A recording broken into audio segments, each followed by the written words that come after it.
Chapter 7, Ruin. The fires have finally stopped. Smoke rises from the hollowed shells that were once homes. Screams transform into sobs. The survivors of Kutaltakuk begin to assess the damage left over by the Sakari invasion. For almost 3 full days, the hordes of inhuman warriors laid waste to the peaceful village of farmers and craftsmen. Led by the ruthless Queen Inyana and her generals Yamura, Hui, Gishpar, and Udu, the Sakari killed, maimed, and stole whatever and whomever they desired, with no one strong enough to stand up to them. The village elders fashioned a golden effigy in Inyana's honor. This act did little to stave off her notorious bloodlust. If it were not for the actions of a brave few men, Kutaltakuk would have had no one left alive to remember it had ever existed. "It's over now," Refugio says, bending over to claim the still hot-to-the-touch gemstone containing the imprisoned soul of Queen Inyana. "The last of the demons have been driven into the desert wastes. My riders will pick them off in short order."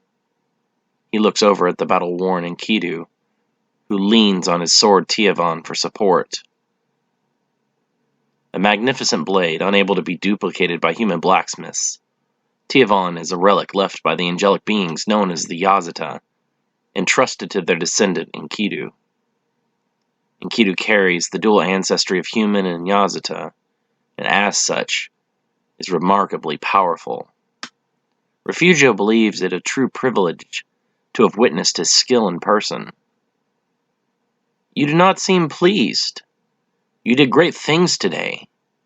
You saved many lives." "I lost many others. People that I counted as friends are now gone. I will never get them back. Those orphaned today will not get their parents back. What is there to celebrate?"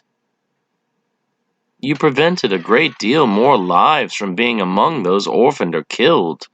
There may be little to cheer for during war, yet the end of that war is cause. Rejoice that any of us survived at all." It is not the elder magician's responsibility to convince the warrior of anything, but he wishes for their community to remain an ally in the future. Kutaltakuk may be small, but even a small community as an ally is better than for there to be another hostile city when they are already having so much trouble with the marauding Gauls and the expanding conquest of the equally brutal Shish. "No magic I possess was strong enough to kill them. Even bound, they will not have completely lost their power.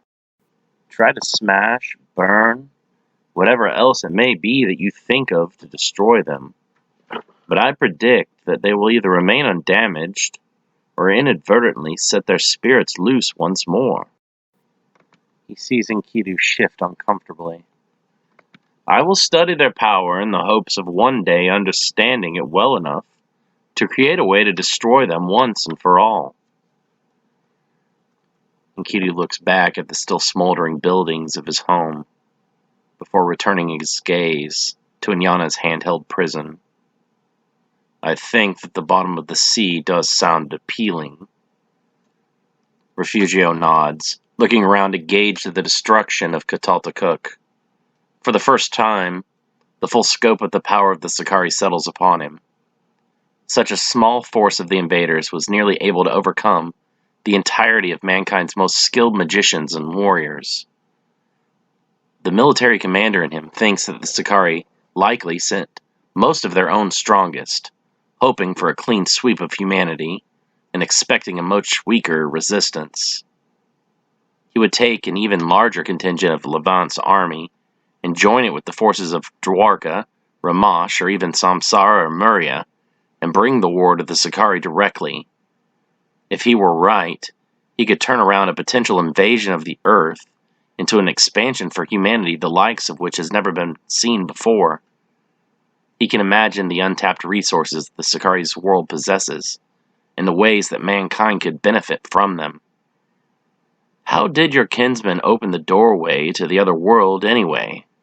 Refugio asks, tempted by the prospect of conquest and revenge on the Sicarii for drawing first blood. Enkidu's own grief from losing so many people he cares about causes him not to notice the subtleties of the magician's request. The deaths of Amastus, Iasion, Taraximene, Fausto are all still fresh in his mind. Their pain screams and tortured cries haunt him without end. He found the knowledge in a book. I do not know from where he acquired it, but it was written by the Aralim, the Yazitan scribes. All of human history, as well as powerful forbidden spells, were contained within. Did you see the book yourself?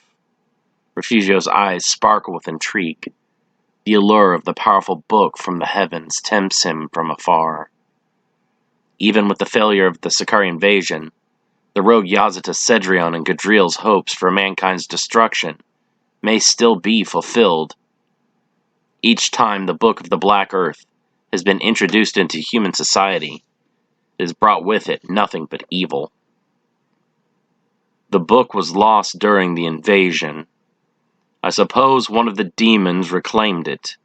Enkidu sees Refugio's unnatural interest in the dangerous book, and decides that it must remain hidden. Refugio scratches his chin, stroking his long beard in deep thought. I did not see any books among the dead. It would be a shame for such a treasure to be lost forever. It most certainly would not. That book opened a door to a realm of bloodthirsty creatures that killed at least half of this city's population. Pardon my rudeness, but the book did no such thing. Your kinsman opened the doorway that let the invaders pass through. The book was merely a guide. Your man made the ultimate decision to do good or evil. Iasion was grieved and distraught. He was not evil. Enkidu becomes defensive, truly believing his cousin to have been a good man, despite his actions towards the end of his life. Several of Refugio's soldiers load Sicarii corpses onto makeshift sleds, fixed to their horses. What do you think you're doing? Enkidu asks, angrily as he walks over to the soldiers. We were ordered to secure intact specimens to be brought back to Levant for study. The nearest sled has 5 dead Sicarii loaded upon it. All of the bodies appear to have died from blunt forces to the head or broken necks, having few visible bleeding injuries. This is crucial for Refugio, as he needs their blood for study. Their bodies are to be taken to the pile and burnt with all the others, Enkidu says, pointing to the massive hill of corpses outside the city gates. You asked for the help of Levant, Refugio says, inserting himself into the conversation, excusing his soldiers from anything further. I did not ask for repayment for the soldiers that I lost, nor for the supplies we consumed to arrive with haste. A handful of dead creatures never before seen by our science to bring back for study is not asking for much at all. The demons are poison. I do not wish for anything of them to persist.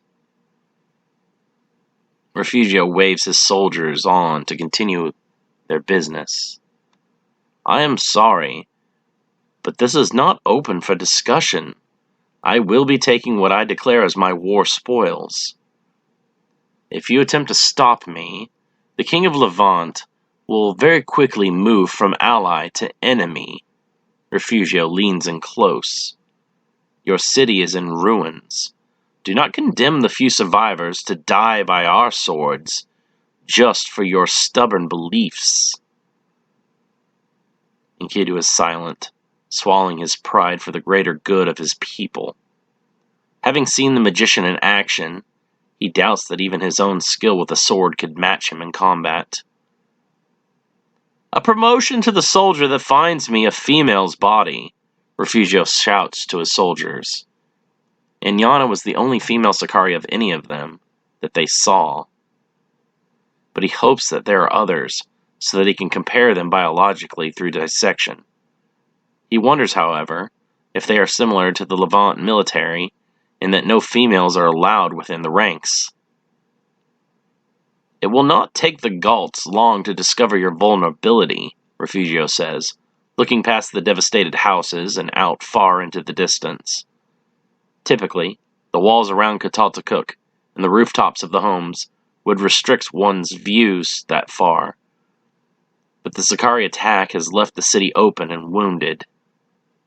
They are known for keeping small 10 to 20 man encampments within a few days' journey of each city in order to choose the most opportune time to perform a raid. When they learn you've been attacked, they will come for what little you have, as well as take your women and children as slaves. "I am aware of their cowardly tactics," Enkidu replies. "Should the Gaults attack, I shall personally blot their tribe from the earth. If the demons could not bring Kataltakuk to its knees, no man can." "Your arrogance never ceases to astound me," Refugio shakes his head. "The Gaults will not fight you honorably in one-on-one contests as the demons did. In that respect, they are even more inhuman than the demons. No, the Gaults will swarm in the night like wolves. They will slit the throats of men in their beds and drag their families outside screaming."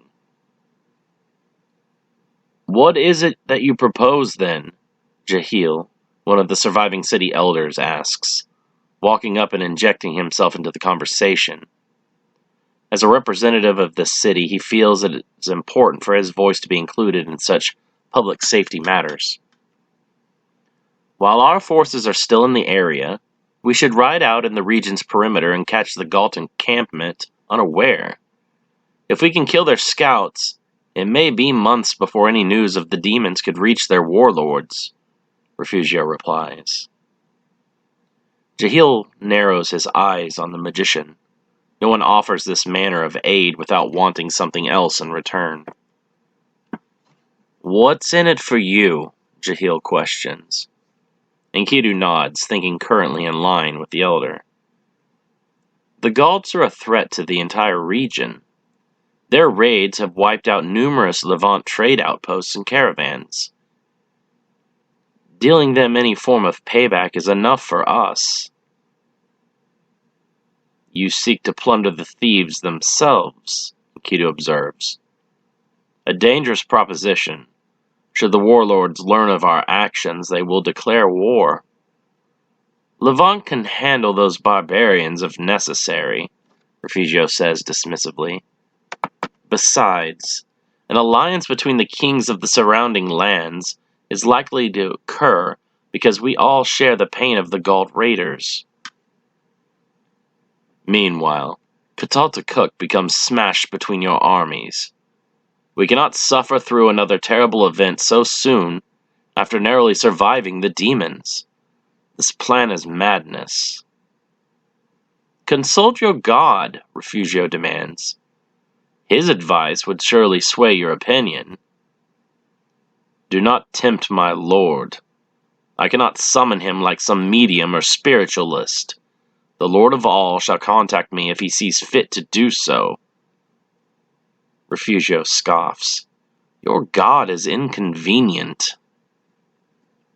Jahil is forced to push in between the magician and Enkidu, as he sees his neighbor tensing with anger. "Perhaps any plunder found could be used to sustain our city until we can receive aid in rebuilding," Jahil says, trying to find a more reasonable approach. "I will still bring your plight before the lenders of my city, but King Dagon is not likely to approve of a large-scale loan. He is in constant fear of famine and devotes all surplus to the granaries and invests highly in the buildup of the Levant military. We shall help all we can with supplies and labor, but your funds likely need come from elsewhere, Refugio explains. He is not trying to be dismissive, only truthful and not string them along with false hope. We must do all that we can to rebuild our city, Enkidu says flatly. If Levant will not help, we shall go elsewhere. Do you really think it best to rebuild this city? Refugio asks, receiving scornful looks. Kataltakuk possesses no unique resource or skill that makes the city indisposable. Would it not make more sense, both economically, for your citizens to relocate? Would you abandon the home of your father so easily? Kataltakuk is our home, Enkidu says. It would cost more than 3 times your annual production to rebuild the damage done by the demons. Nearly every home has suffered at least some fire damage, while a great many have burned up completely. Are you the purser? Tiao asks, as the other surviving elders approach. Then why do you attempt to talk us out of saving our city? I merely wish to make sure that I have explained the feasibility of such an undertaking before you beg for a loan, Refugio says. Well, I am the purser, and his concerns are at least things that we need to consider, Jahil says. Many brave men and women died in the defense of Kataltakuk, Vingan says. It would dishonor their sacrifices to leave the city to rot. Rebuilding is the only way to preserve the memory of our dead. Refugio throws his hands up. I can see that my suggestion is ill-received. I shall say no more on the matter. If we did happen to have a useful resource, would that improve our chances of being considered for a construction loan? Jahil questions. It depends on the resource. Levant has no shortage of foodstuffs and mineral ores. What we lack currently are skilled laborers. The city has been bleeding workers to immigration as of late. That is why you initially proposed for resettlement, Tiao asks. Levant needs an influx of new residents. Not just any settlers, Refugio clarifies. We need people with useful working skills. We have taken in many refugees from tribes afflicted by the Gaults, but few of them are good for anything beyond manual labor or military conscription. Levant needs smiths and architects, craftsmen and even teachers. We shall hold no one in this city who does not wish to stay, Jahil says. Any who choose so may return with you to Levant. Refugio nods. We shall take exceptional care of any new residents. It's better that those who cannot bring themselves to stay should go to Levant, where they'll be safe, rather than join those who fled into the wilderness, Vingan says, agreeing with Jahil's decision.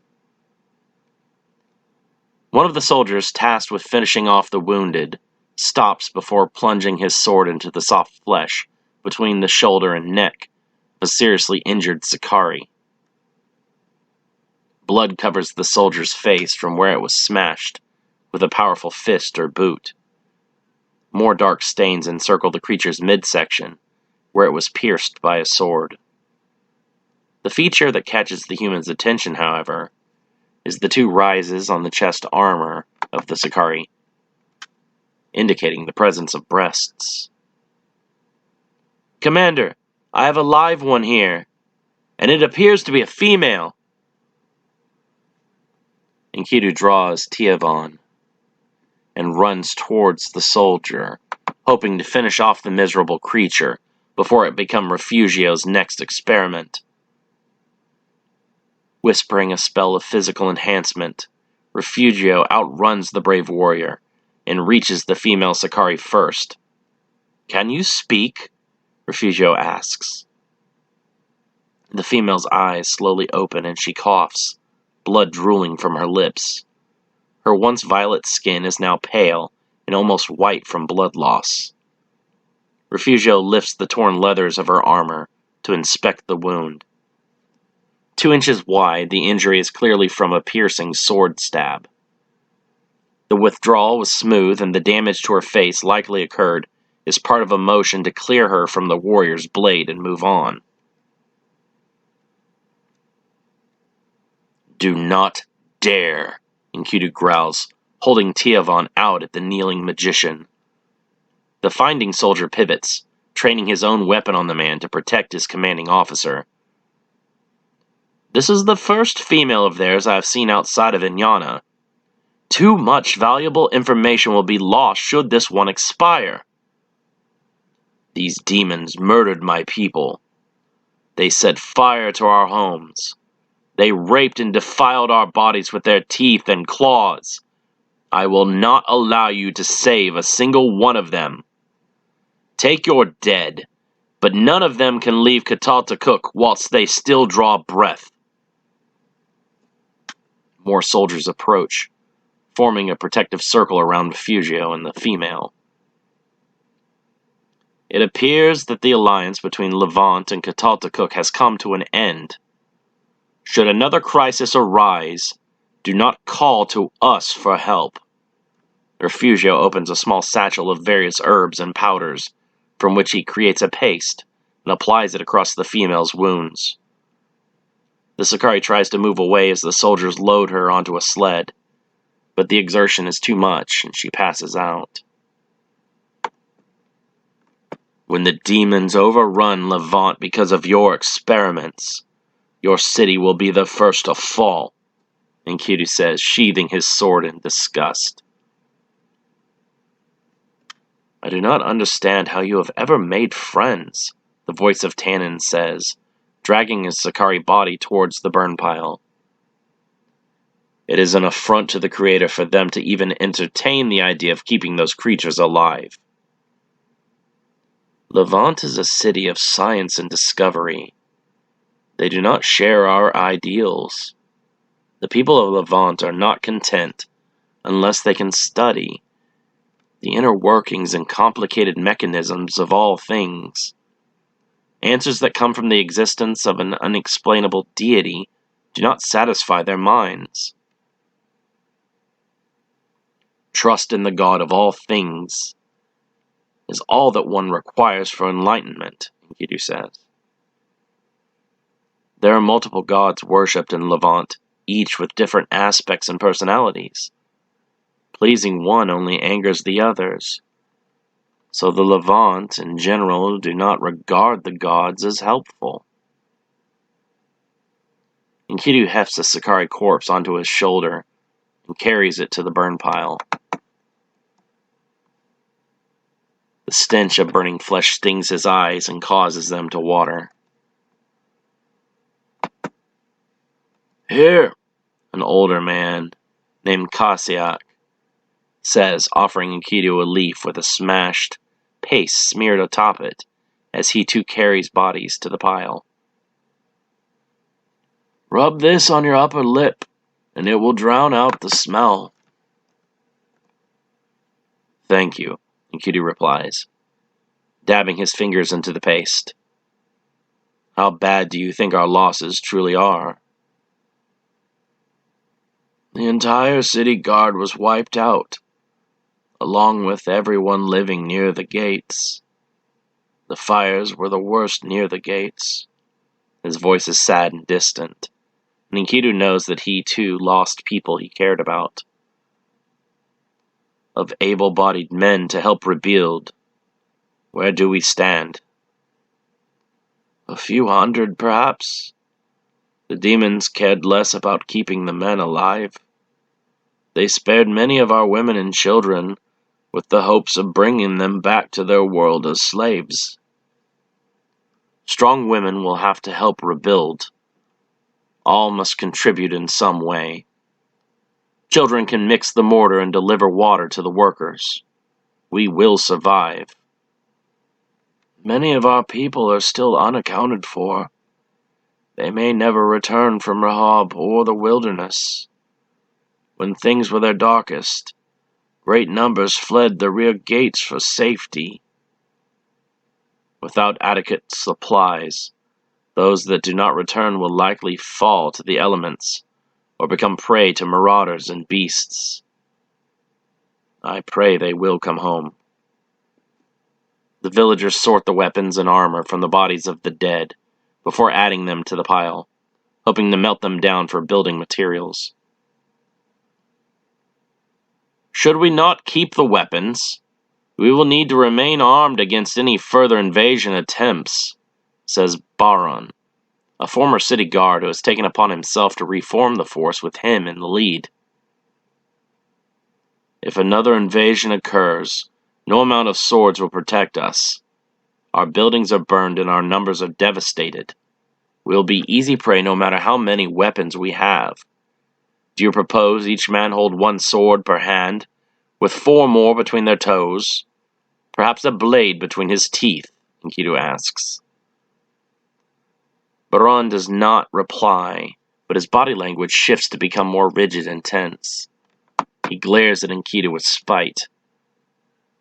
Melting the swords down for supports for the new walls and roofs is far more needed now. What cannot be used will be gathered together and taken to the cities as trade for replenishing our food stores. Who made you a village elder? Baron finally asks, unable to take any more of the warrior's orders. I am simply doing what is necessary for the safety and future survival of our people. If you would like to bestow upon yourself another unearned title, do so without interfering with my duties. Baron draws his sword and turns, swinging it at Enkidu's neck. The faster warrior sidesteps and stabs his own blade up towards Baron's exposed armpit. It should be cowards like you on that pile, not brave men like Amastus or Fausto, Enkidu growls, pushing the tip of his sword in just enough to create a single trickle of blood and cause Baron to squirm with discomfort. Fausto was a drunken fool, Baron defiantly says, despite being in a vulnerable position.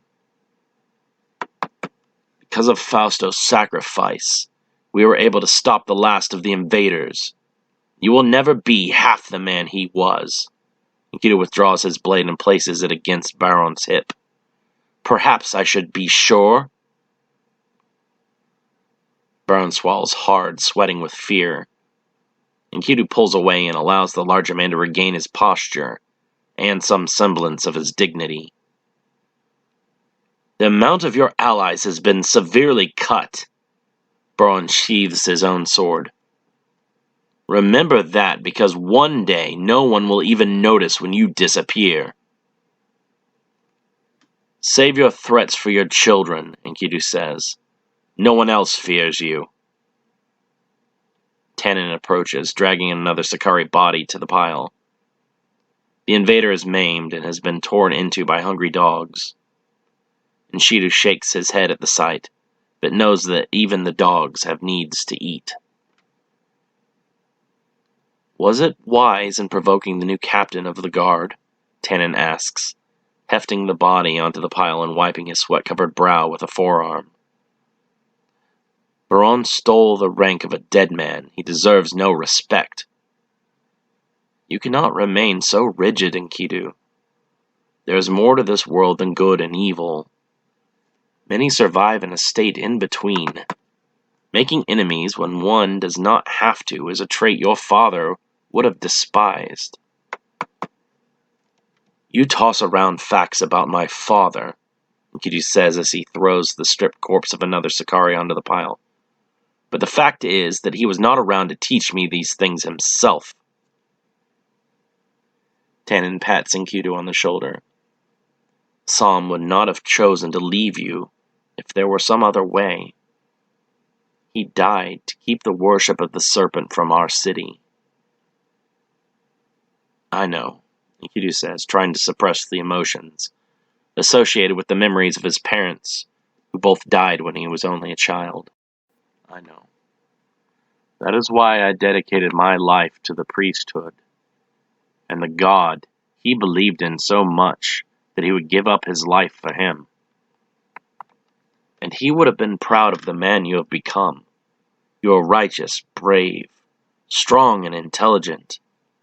Only your temper and harsh judgments hold you back. Enkidu smiles. Even anger can serve a righteous end. Perhaps. But our enemy is gone. We must let go of the anger and hatred and focus on rebuilding the community that we know our village can be. Refugio is stopped by the city gates, by the remaining elders, who plead with him not to leave on bad terms. Please, do not take to heart anything that Enkidu says as representative of our opinions. He is nothing more than a skilled swordsman. He is a zealot, and we do not go to him for counsel. Getting him under control would be in your best interests, Refugio growls, still angry. Rebuilding your city will not be easy, and the cost will be enormous. You will not be able to continue burning bridges in this manner, or you'll be left all alone. We will handle Enkidu. Please do not say anything of this behavior to your king. Refugio nods. I shall keep this between us. But should I ever return, I cannot promise that I will not cross blades with that man. As the magician's caravan departs, many citizens of Katatakuk follow to immigrate into the city of Levant. Enkidu is heartbroken at their decision, but he cannot blame them. The situation that they now find themselves in is not pleasant. Katatakuk is in for hard times, if the city is to survive at all. Still fuming, Baran patrols the streets looking for wounded Sakari to put out of misery with his sword. Multiple Sakari, unable to move, are encountered, and he kneels beside each to plunge his sword down through their throats. The creatures choke on their blood and die painfully. Dozens of Sakari are eliminated in this fashion, alleviating the new captain's frustration some. Newly appointed members of the city guard follow behind him, collecting the bodies onto carts to bring them to the burn pile. Hold your wrath, master, a Sakari with half of his face covered by matted blood whispers. You will find no mercy with me, foul one, Baran replies, raising his sword to stab. Spare my worthless life, and I can be of great use to you.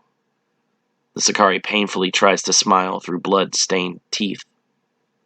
What could you possibly do for me? Many people I cared about were killed by you and your fellows. Mercy is not something I foresee for any of you. I am not a soldier. I never was. We were conscripted to partake in the scouting expedition. One group came before the one you encountered, before it was wiped out by the man called Enkidu. Baran grinds his teeth at the name, and the Sakari notices the opportunity. I am in Nazria, and I can be much use to you, master. The Sakari holds out several pages torn from the Book of the Black Earth. I offer you a gift, my lord. What am I to do with a book? Baran asks, annoyed. I am not some lonely scholar. He recognizes the writing on the pages as Yazatan, but cannot read any of them. In truth, he cannot read at all. Yes, I can tell that you have the air about you of a true warrior. Baran grins with pride. You have a keen eye, demon. Now, what is so special about this book that you would have me spare your life? And Nazria knows he has won the brief power struggle between them. Soon, he will be controlling the man's every action with ease. This book was written by the Yazata, and is filled with many spells and incantations. With it, you could become a god king. Baran sheathes his sword. Let us clean you up. We have much to discuss. The Sakari named Shayatina awakens in a military cot, surrounded by armed Levant soldiers. She tries to move, but a sharp pain in her waist causes her to scream out. Looking down, she notices that her body is wrapped with bandages, just below her breasts down to her hips. Restraints bind her hands and feet to the cot. "Release me!" she demands. "You filthy monkeys will pay dearly for keeping me captive. Queen Inyana will have your heads." One of the soldiers smiles, turning towards her. "Your great Queen Inyana was defeated and turned into jewelry. You are among the only survivors of your entire invasion force." Shayatina thinks on his words, letting them sink in. The strongest of all the Sakari has been defeated, and all but a few of her brothers in arms have been killed. "Why was I spared?" she whispers. "I wish to die with honor alongside my brothers." "You were spared because our city's scholars wished to study your female parts," the soldier says, tracing his sword along the curves of her breasts. "They are very curious how you differ from humans, and you are the only live female we were able to find." He smiles, stopping the tip of his blade on one of the Sakari's violet nipples. "Aside from the color and the horns, you do not seem much different from us. I bet all our parts fit together just nicely." Shayatina becomes frightened, picturing the humans cutting her open and removing her organs one by one before sealing them in jars, or worse, being raped, flashes through her mind. Dedicating her life to King Marduk's service, she never paused to create any offspring of her own. Now the thought that she will never get that chance causes both terror and regret. Refugio enters the tent and the soldier quickly moves aside, receiving a scolding glance from his superior. Shayatina thrashes, tugging at her restraints until her wrists begin to bleed. "Now stop that," he says, holding out a hand to still his captive. The Sakari feels an unseen force settle upon her, making it impossible for her to move. She realizes instantly that this human is a mage. "Physically, the differences between your sexes are the same as ours. Males have a phallus and gonads on the outside of their bodies, while the females have a vagina leading up into the ovaries. I would even go so far as to classify you as mammals, as you have breasts. I assume you breastfeed your young, and those are not aesthetic." The Sakari is silent, and Refugio continues. "Genetically, you may even be compatible with humans in mating. This would be an astounding discovery if it proves to be true. It would suggest that in the distant past, we may all have shared a common ancestor." "We are not monkeys like you," Shayatina shouts, spitting at Refugio. "Perhaps not. I will know for sure when you are dissected. Tell me, why were you the only female soldier we found?" Shayatina keeps her lips tightly pursed. She knows that females compose their forces in very small numbers, can only think of 3 others to have come through the portal as part of the invading force. If they have not been found, she hopes that they may have successfully escaped the city. Refugio peels away some of the bandages to see that the wound is still infected but no longer bleeding. The wound has festered several times, and he has had to leech it to remove the corrupted flesh and promote healing. "I assume your kind reproduces via live birth and not eggs." Shayatina hisses, trying to lift her head enough to bite the man, but only causes herself to tear the wound on her stomach further and kickstart the bleeding once more. "Calm yourself.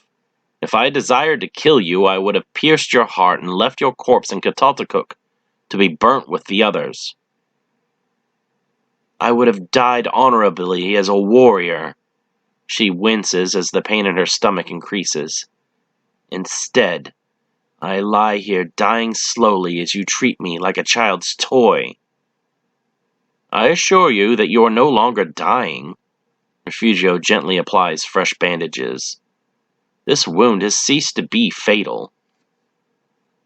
You would have me live as your prisoner?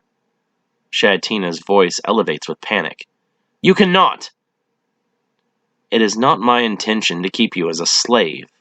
I tend to think that you will be more like a brood mare. I will give you over to my men to try and impregnate you. If successful, I will dissect the offspring and then begin again. Refugio smiles, sending a chill down the Sakari's spine. The human instills a primal fear in her that she has only ever experienced from 3 other individuals, Queen Inyana, Grand General Hui, and General Yamura.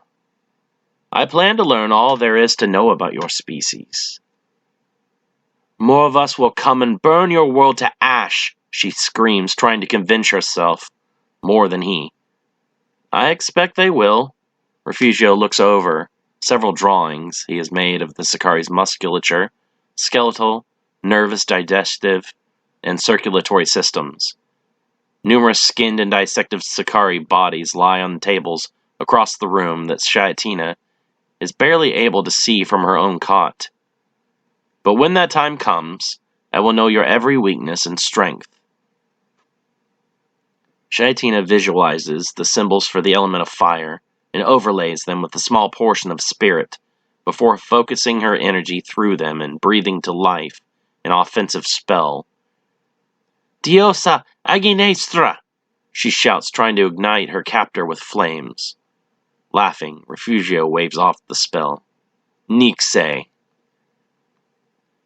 Shaitina is amazed by the magician's skill.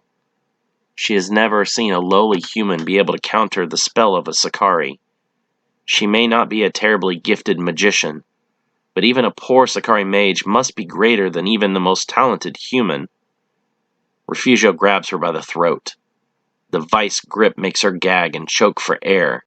Even the man's physical strength is astounding. I am more skilled than even your fallen queen. He tightens his grip. Nothing you could put against me would ever succeed. I held back against you demons. Do you know why? Are you even able to comprehend such a thing? You may be stronger physically than most humans, and possess many skills, but I think we are smarter than your kind, yes? Shaitina is unable to respond. I am not one to give anyone too much to go on, be they friend or foe. Why limit oneself to an alliance with Kataltakuk, when one may find that an alliance with the invaders may prove more lucrative? As he releases the Sakari, Shaitina's will breaks. Knowing herself to be helpless, she merely awaits the day her captor will issue the order for her to be used as a scientific means of relieving the stress of his soldiers. In Averno, rape is one of the few actions so taboo that any perpetrator is tortured for years before allowed death. The Sakari mate for life and are highly monogamous. A female that has suffered rape in the Sakari culture will likely never be desired for pairing with any other male. Her nightmare is just beginning, and Shaitina wishes she had been slain on the battlefield. The fate of burning atop a pile of her brothers is one far more honorable to her than being forced to engage in sexual acts with humans against her will. As they walk past the blackened remains of homes, a roof collapses and nearly crushes them. Enkidu's reflexes are still on full alert, and he is able to pull Tannen aside in time to prevent his untimely death. Thank you, Tannen says, his heart racing. Most of these buildings will not be able to be repaired. We will have to tear down what remains and rebuild them from the foundation, Enkidu says. Tannen kneels, scooping up a handful of charcoal and ash. I still cannot believe their power was so great as to treat stone the same as wood. Stone does well against human invaders, but we still know little of the demons. You do not suggest that there are still more of them? Enkidu nods. The riders from Levant encountered a third group of the creatures near Benares. We never did learn where the doorway to their world was originally opened, before the main force appeared from a second doorway, near the home of my kinsman in Yassian. There still could be other regiments out there awaiting orders. That is truly a very troubling thought. It is more troubling that we should be sending men out to search, but we cannot afford to send any away. The riders we sent to Samsara, Tuj, or even Naya did not return. When you petition aid from our neighbors, please discover the fate of our people, Tannen asks. Again Enkidu nods. I should do all I can, but time will be short. Our granary stores will not support our numbers for much longer, even with so many of us leaving, says Tannen. I know. Enkidu sighs, climbing down from a rooftop. His chiseled frame glistens with sweat, and he consumes the contents of a water skin in its entirety from his thirst. We have enough granary stores to last 2, maybe 3 moons. Keeping the beasts and raiders away will be our more immediate threats. The livestock will not reproduce fast enough for us to offset the grain shortage with meat. Not even hunting the local wildlife would sustain us long term. We must get our fields reseeded. To do that, we would need seedlings, which we have none. I am sure that Samsara or even Ramash have surplus, that they could sell us. They both receive much more rainfall and have much more lands to till. What have we to offer them? Our valuables were all melted down into that golden effigy of Inyana and destroyed in the battle. Only a handful of gold fragments have been recovered. They have already helped us as much as they can afford to without anything in return, Tannen says. We must give them something. There are more things that are also rare that we could offer them, Tannen suggests, causing Enkidu to scowl. Against his wishes, Baran and the new city guards spared 4 Sakari survivors and housed them in a reconstructed prison just outside the walls of the city within a cavern. You propose we begin trading demons for food? Perhaps we should contact Refugio and mate our survivors with his female, and sell the offspring as a new slave race. Enkidu spits on the ground with disgust. They wish to enslave humanity. We cannot allow ourselves to ever be like them. Enkidu moves in closer to shield his voice. Be wary of Baron. I do not trust him. Nor do I, Tannen replies. No one who survives war by hiding with the children deserves the honor of becoming captain of the city guard. His cowardice is matched only by his ambition. He will not be satisfied as captain. Do not worry, we should not allow him to declare himself king. I've heard rumors that Captain Baron plans to exchange one of the prisoners to the king of Damacy for the hand of his daughter Jaina in marriage. These are vicious demon war criminals, not livestock to be bartered with. Damn him! Baron will tear our city down with his wretchedness. Concern yourself not with these matters, Tannen urges. Please put the more immediate needs of our city at the forefront. Enkidu nods. He may still be young, but Simeon was Ismail's apprentice. Make sure that he is utilized. I am confident that he knows enough spellcraft to protect the city while I am gone. I will be sure to include him in all further town meetings. Tannen shifts the conversation to a different youth. It would do you good to bring along someone more diplomatic. You have a tendency not to worry if your words may offend. I do not view my honesty or my steadfast convictions as flaws. Tannen chuckles. Maybe so, but we need a lighter touch right now. Getting on our hands and knees to beg the other cities for help may not be out of the question. And you do not believe me capable of such humility.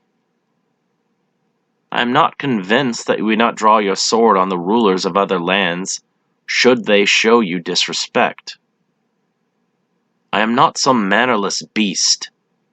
I shall do all that is required of me to save this village. Is your faith in me so low? Perhaps you would prefer Baron to handle this task. Baron cannot be trusted not to use the opportunity to further his own personal ambitions. You know the path well, and your loyalty to your people is above reproach. You're the only man we have who can accomplish this for Kataltakuk. But, Enkidu groans, you still believe I need another to speak on my behalf. My son Tarvin has a gift of social grace. He is young and somewhat naive, but he should be able to smooth any situation that occurs with words alone. Enkidu spits on the ground angrily. I am not some damned babysitter, old man. Tannen grins. It's settled then. Tarvin shall meet you at the stables just before dawn. Then I shall depart swiftly at dusk. Enkidu growls. I am not taking your brat with me. Tarvin is of age, and he could learn much of what it means to be a man from you. Besides, I shall see to it that the gates remain locked until dawn. Damn your scheming, Tannen, Enkidu growls, storming off. I should pray for the ground to swallow up your accursed family for tormenting me. Tannen laughs. I believe you stand to learn from my son as well. Your rough edges could use some rounding. Loading up a cart and their horses, Enkidu and Tarvin carry with them the hopes of all Kataltakuk. The villagers see them off from the mostly intact eastern gate, the southern gate suffering the worst of the Sakari attack. From Kataltakuk eastward is nothing but forests and light hills, until the sea and the coastal fort of Naya can be sighted upon the rocks. Naya is wrought by constant attack from the sea by the pirates of the city of Shish to the southeast. The people of Shish spend most of their time at sea conducting raids all along the coast of the Zion Sea. Not wishing to involve himself in any additional conflicts, Enkidu plans to keep their time in Naya as short as possible. While Naya is too short to be able to lend Kataltakuk the kind of aid they sorely need.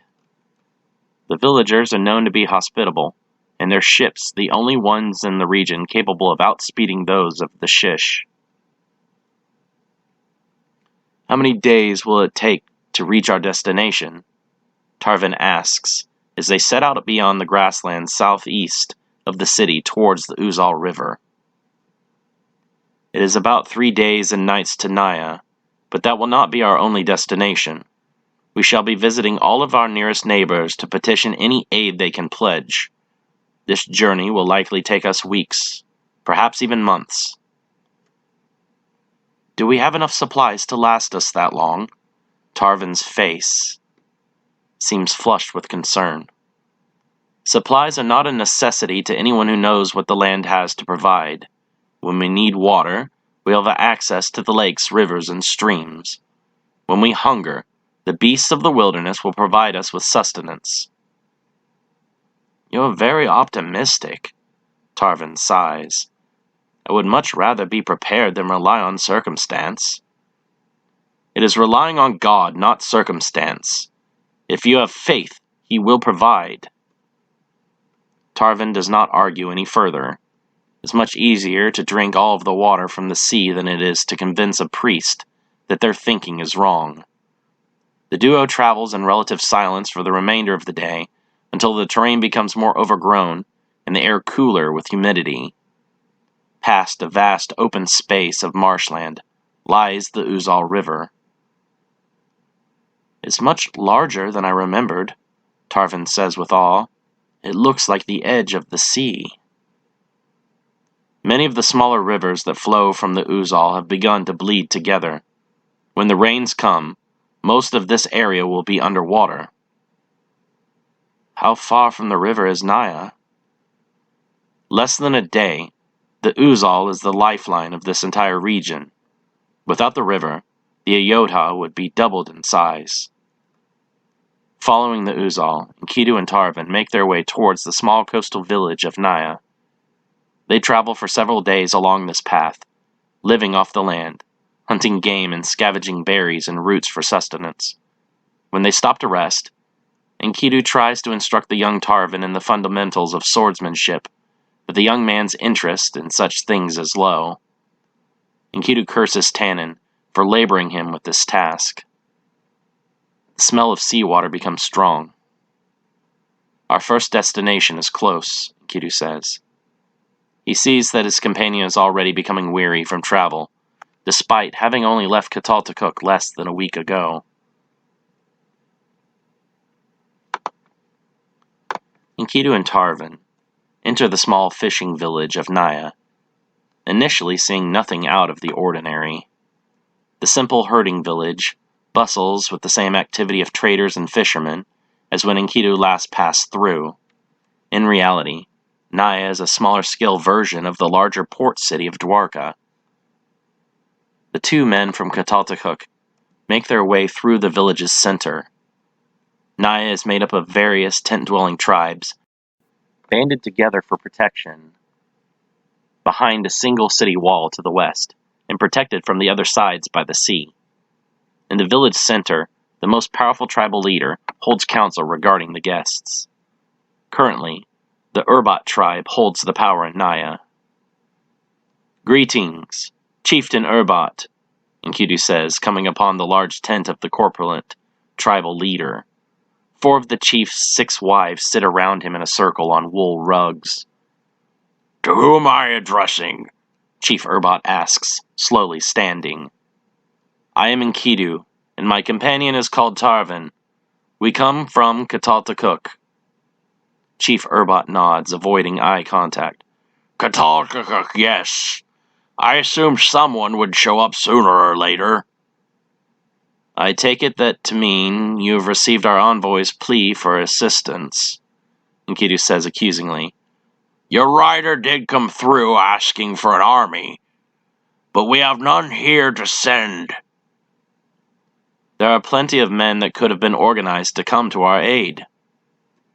"The unity between the tribes of Naya is loose at best. Were I to attempt to send our men off to die, the leaders of the other tribes would hang my entire family. I apologize for what has befallen your city, but I could not involve Naya." "What was the fate of our messenger?" Tarvan asks. Chief Urbat shakes his head. "After I delivered my answer, he departed east." Tarvan leans closer to Enkidu. "Do you think he went on to Samsara?" "I do not know. Perhaps he just thought there was less danger from the demons in that direction." "Mishan is a good man. He would not have abandoned us," Tarvan objects. Enkidu returns the conversation to the immediacy of their plight. "Kataltakuk has suffered great losses at the hands of the demon invaders. We have defeated their army, but we do not know for certain there are no more contingents lying in wait. Our homes are burnt to ash, and our populace is broken and scattered." "Knowing that I cannot show weakness to my fellow tribesmen, what would you still ask of me?"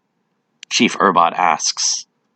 "Any help that you could pledge would leave us in your debt." Chief Urbat scratches his head before conferring with his 2 eldest wives. "I believe we may be able to pledge a single yearling from each flock as goodwill without upsetting any of the other tribes."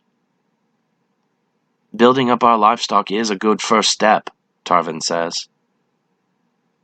"We may have begun transitioning away from farming solely for consumable grain and divide the land for grazing. But I agree," Enkidu says. "Chief Urbat, we thank you for your friendship. When do you believe that we could return for the animals?" "The latest births were less than a moon ago." He pauses for a moment. 3 more moons should be adequate for weaning." Enkidu bows in respect. We again thank you with deepest sincerity. Leaving Naya, Enkidu and Tarvan head southwest towards the city of Samsara after crossing the Mesha River. Larger than Naya and more civilized, Samsara is built around an elaborate temple complex in honor of the sister goddesses Naru, Dina, and Phi. All of the inhabitants of Samsara are in the priesthood or are descended from them, and the strict adherence to the faith is required within the city by all residents. The area between the two settlements is vast, and stretches at least a day and a half's journey through dense forests. Tarvan looks at their diminished cart and supplies with concern. We do not have enough remaining to be able to make the return trip home. God shall provide for us, Enkidu reassures. We bear the future of our people upon our shoulders and cannot fail. In the foothills of Mesha, the men become the object of desire for a great hunter of the plain. Stalking them for well over a day, the beast patiently waits for its most opportune moment to strike. Smaller than the lions of the jungles, the highland-dwelling cat makes up in cunning for its size. Having tasted the flesh of men before, the lion is feared by the people of Samsara and called Fleet Diamin, or the Leaping Death. Why have we stopped? Tarvan asks, being halted by Enkidu. I had hoped we had lost his interest by now, but we proved to be too irresistible as dinner, Enkidu whispers. Dinner? Tarvan asks, looking around fearfully. There, Enkidu says, pointing to a space between some rocks. We are being hunted by a lion. Tarvan reaches into their cart for a bow and quiver. Do not bother. You will not be able to strike a beast that agile. Laughing, Tarvan nocks an arrow. I have hunted for many years. Even a mighty bear has been felled by my hands. A lion is far more dangerous than a bear in a contest of speed. Your arrows will not find their mark. Tarvan releases his first arrow, shattering it upon a rock. Undeterred, he readies another and fires, bouncing the arrow off the side of the same rock. Cursing, Tarvan prepares a third arrow. You will spend our cash on one lion and leave us unable to collect fresh game, Enkidu scolds. Leave the beast and allow us to continue. When they stop to camp for the night, the lion becomes consumed by his hunger and impatience. While Enkidu gathers wood for a fire, Tarvan stays behind with the horses. A low growl catches the young man's attention and he turns, readying his bow. The lion approaches slowly, causing the horses to panic and kick at the dirt.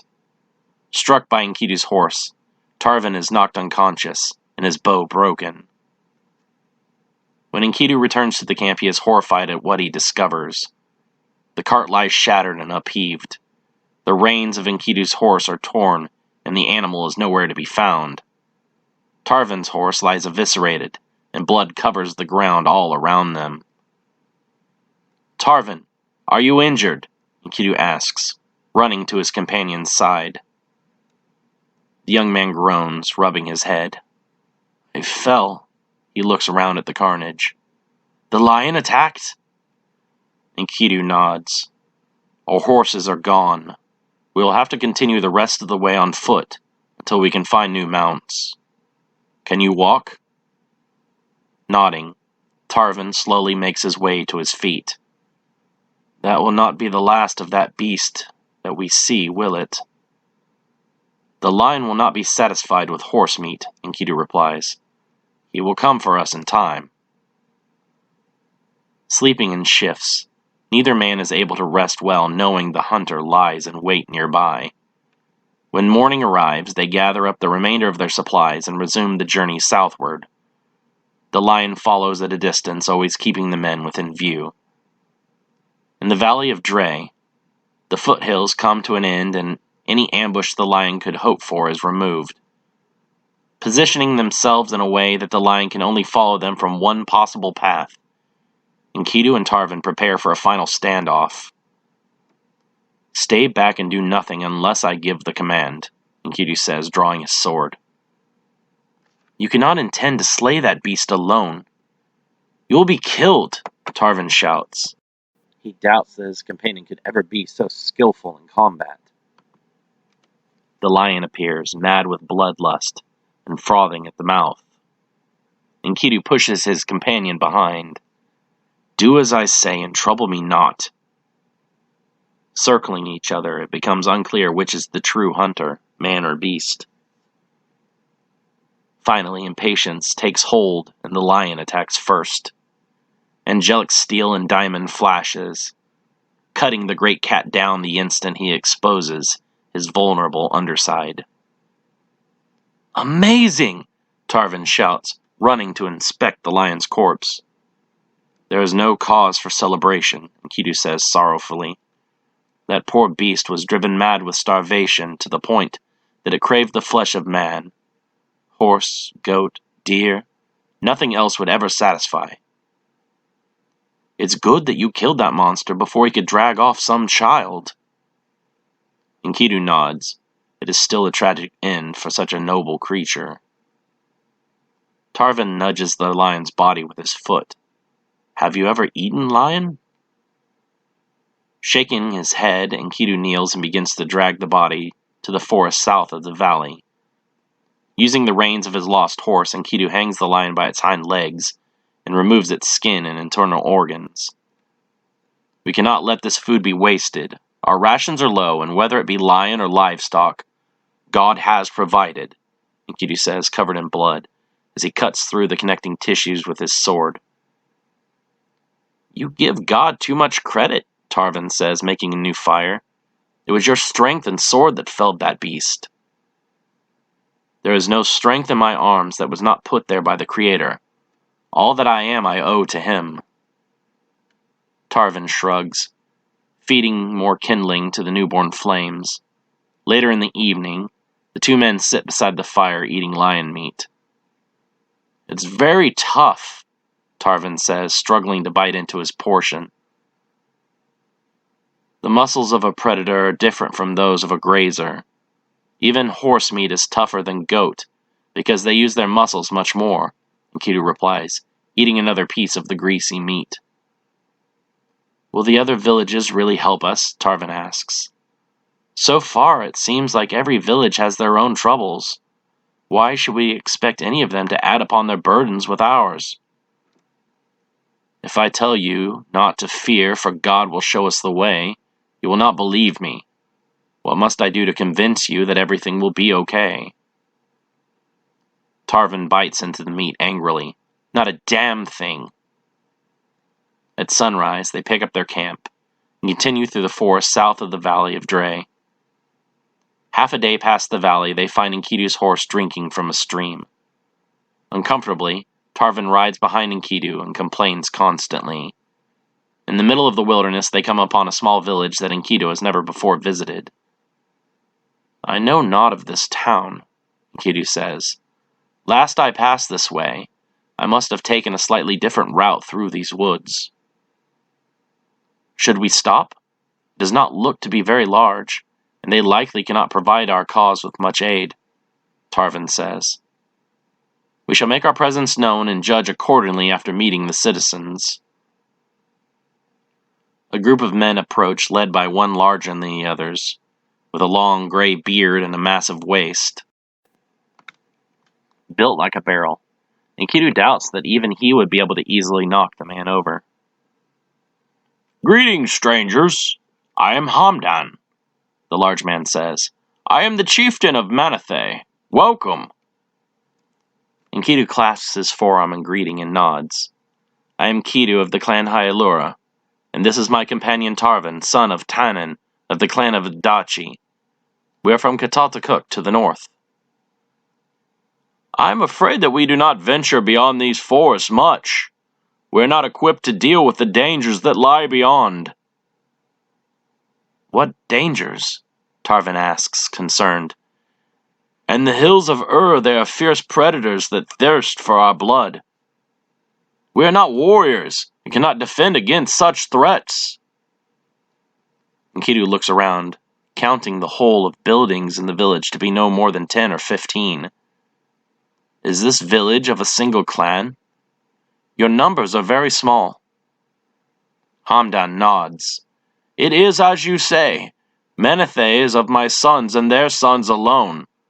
I came here from Urar many years ago with my wives, and settled once we could go no further safely. I lost 2 sons and 1 wife to the beasts beyond the forest. Come, Tarvin, let us not bother this chieftain any longer, Enkidu says. What do you mean? Enkidu looks around at the village, as all of the people are watching them closely with fascination. These people are simple and do not have the means with which to help us. We must continue on to the city of Tug. We do not have much, for we do not need much, Hamdan says. My people stay fed and safe, and that is all well with me. We can spare food for you and your horse, and a warm bed for the night before you leave. Tarvin slaps his companion on the shoulder. Food and warm beds, you see? At the dinner fire, Enkidu notices the young women of the village, watching them like starving lions.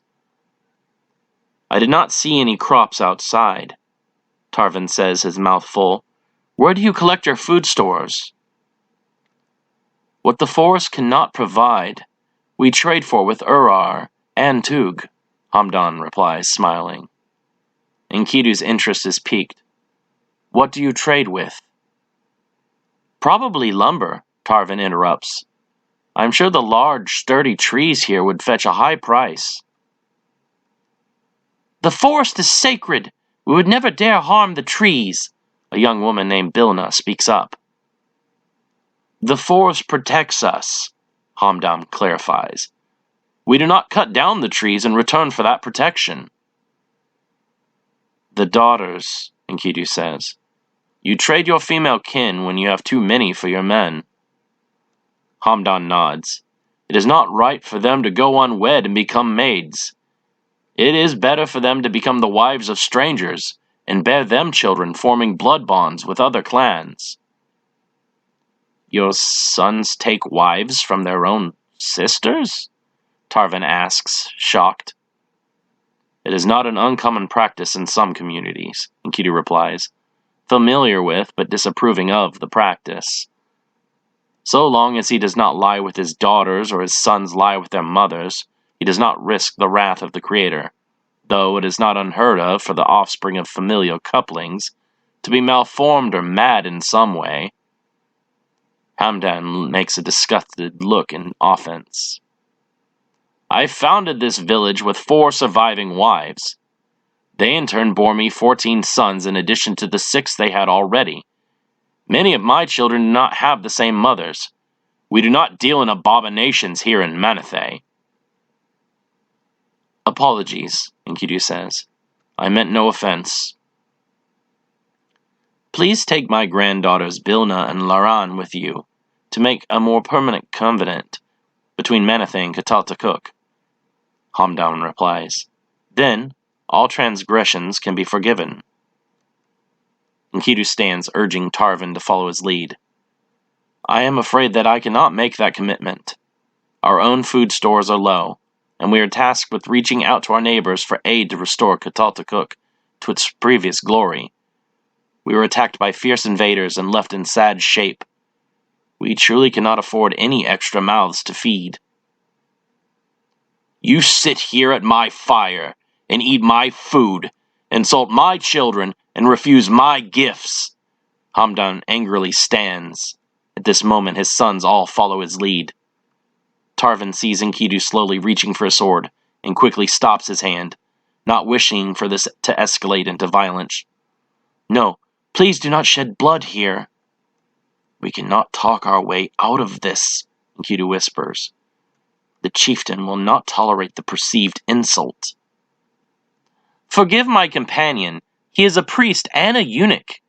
Enkidu glares at Tarvin but says nothing. Allow me this compromise. We continue our journey alone and conduct the business of saving our city. Then, upon our return, I shall take both Bilna and Lauren as my wives. Hamdan thinks on this for a moment. And what would you ask in return? Another horse, and enough food for me and my companion to make it through the forest and reach the city of Tug. Hamdan brings his granddaughters forward. Do you find this arrangement acceptable? The girls both nod, smiling at Tarvin. They find him very attractive, even though he's not strong or as well built as a companion. They find it a shame that Enkidu is a eunuch. Do you really intend to keep that promise? Enkidu asks as they ride out from Manethe the next morning. 2 good-looking wives and rations for several days? Why would I betray a deal that good? Tarvin laughs. You're not man enough to tame forest nymphs such as they. Enkidu smiles. Your heart shall fail you. That is enough from you, eunuch, Tarvin laughs. They continue onward another 2 days towards the city of Samsara. You despise idols and false gods. Yet, I have not heard you speak ill of Samsara, Tarvin observes as they near the city. Why is this? The religion of the sisters is not something I condone, but their followers do no harm. I would rather there be numerous religions such as this over vulgarities like which exist in Dwarka. Nearing Samsara, the enormous stone effigies of the goddesses protecting the city become visible. The goddesses resemble young human maidens, but each is symbolized by an elemental force as well. Naru's statue has bird-like wings enveloped around the goddess, who also holds a set of scales in one hand. Dina holds a burning torch and her hair is carved into a wild flame. The third of the sisters, Phi, is clothed in vines with flowers in her hair. She holds a small animal resembling a rabbit or some kind of ground squirrel cradled in her arms. The Samsara are very much focused on nature. We'll have no luck in gaining yearlings or other livestock, nor will we procure any lumber, Enkidu says. Why is that? Tarvin does not understand the connection. The Samsara value all life, and as such do not consume meat or raise livestock in a manner that they view as slavery. And the lumber? He finds aversion to meat a very strange behavior, seen both here and in Manethe. The forests are revered as spiritual places, and trees are not allowed to be felled. Any aid we find here will likely be in the form of raw manpower. I pray that we can convince even a small number of the Samsara to volunteer to help us rebuild. Riding between the statues of the goddesses, the men enter the outer temple complex of Samsara. Spotting the foreigners, 2 temple maidens hurry off to fetch the nearest priest. How may I help you, friends? An elderly priest named Cho asks. The maidens cower behind his legs, weary of the strangers. I am Enkidu, a priest-warrior of the Creator, and this is my companion, Tarvin. We hail from Kataltakuk. Cho nods, familiar with the city and its monotheism. You have not come to worship at the feet of the sisters, so why have you come to our city? Recently, our home was attacked by vicious demons from another world. We sent forth messengers to ask our neighbors for assistance, but received back replies from only Jericho, Levant, and Muria. So that man was yours, Cho whispers to himself. What? You spoke with our messenger? Tarvin asks. Cho shakes his head. Your man was badly injured, and barely conscious upon his horse. One of the maidens discovered him at the bottom of the temple steps.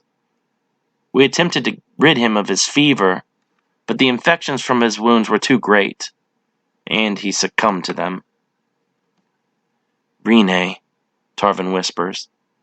He taught me how to ride when I was just a boy. Thank you for showing kindness to our man in his last moments, Enkidu says. We would have declined his plea, had he been able to ask, Cho admits. We do not believe in taking the lives of any creature. I wish that the demons had shared your pacifism.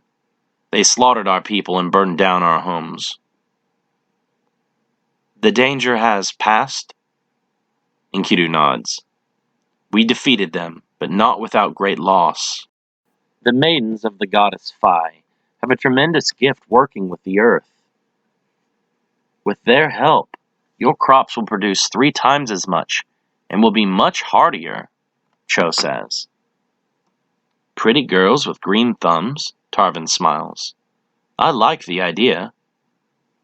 The maidens smile back at the young and attractive stranger. That assistance would be very much appreciated, Enkidu says. We will treat your maidens with respect, as if they were goddesses themselves. We must continue on our path, but we shall return to escort the maidens of Phi safely to Kataltakuk, Tarvin says. Cho eyes the young man suspiciously before turning to speak with Enkidu. Is he a priest as well? Enkidu laughs. Alas, there are only 2 priests and 1 in training that remain in our city. My friend here works with leathers. Cho moves in closer, again eyeing Tarvin. The maidens must remain chaste. I give you my word that they shall not be touched, Enkidu says, giving Tarvin a glare of warning.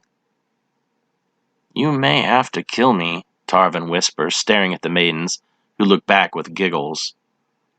Enkidu's hand slides to his sword. Do not think that I would not. Nearing the banks of the massive Lake Arpa, Enkidu and Tarvin's water skins go dry, and they must boil new water from the natural source to refill. You have come this way before? Tarvin asks. How did you survive? Enkidu dismounts from his horse and begins to survey the area. It is still at least a day and a half's journey to the city of Tug, on the other side of the lake. We should already be upon the fingers of Arpa, yet I see no water yet. If your memory has failed you, we had better turn around before you lead us into the wastes to die. Kneeling, Enkidu feels the ground where the dirt is still damp and indented slightly. This is part of the old stream, but for some reason the water no longer flows here on the surface.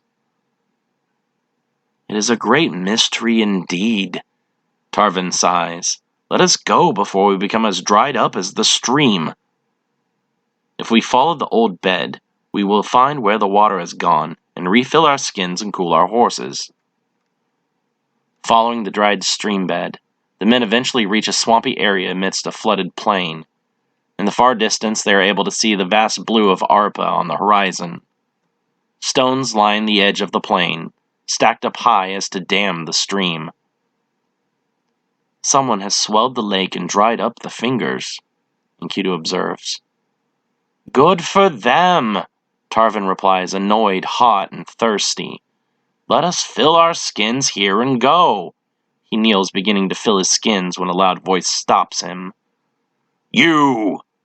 Who are you to steal from the waters of Tidal? There, Enkidu says, pointing to a lone figure out on a wooden boat. Who are you? Tidal asks, shoving his bony fingers towards the men as he comes ashore. This is my lake, and the water within it belongs to me alone. A man cannot own the waters, Enkidu argues.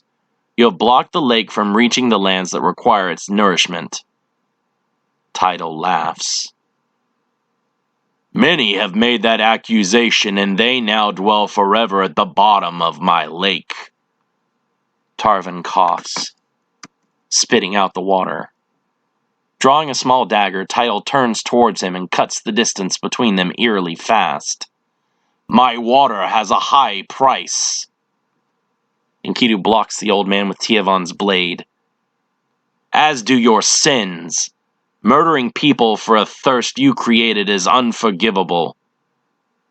Tidal ignores Enkidu's words instead staring intently at his sword. Yazatan? I have not seen a weapon like this for many years. What do you know of the Yazata, wretched old man? Enkidu growls. Tidal laughs, scooping up a handful of the muddy water and gulping it down. One of the Grigori lives on that island there. He points to a forested hill, sticking up from the center of the artificial lake. It was he who instructed me to construct the dam and flood this valley. Why would he do that? Enkidu asks, skeptical of the man's story. He did not wish to be disturbed. Once men learned of his existence, they sought him out for healing and knowledge. Growing weary, he had me flood the area and drive everyone away. What makes you so special? Tarvin asks. Why were you not driven out as well? We are both solitary and bother each other not. I leave the Yazatan to his solitude, and he leaves me to mine. Enkidu raises Tiavon to Tidal's throat. Yet he still allows you to kill those who come to drink from the lake. This world will be better off without either of you. Tidal is surprised by Enkidu's brash attitude. Do you truly believe that you could kill a Yazata? He laughs. If you are that confident, I will take you to see him myself. Enkidu, Tarvin whispers, this is unwise. We must return to our path. The lake is drying up the rest of the land and preventing the river from reaching the smaller villages. How long do you think it will take before even the Uzal is affected? Surely, we can convince the Yazata to move elsewhere. And if he does not, do you think you can force him? Tarvin is unsure of how far Enkidu's skill with the sword goes. He does know the man defeated many of the Sicarii, and that without him, Kataltakuk would have fallen.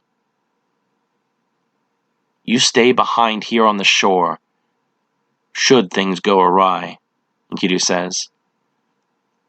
If I do not return, collect the priestesses of Phi, and continue to call to cook without me. Tidal leads Enkidu into his canoe, and paddles them out to the Yazata's island. With his superior senses, the Yazata immediately knows when the intruders arrive on his island.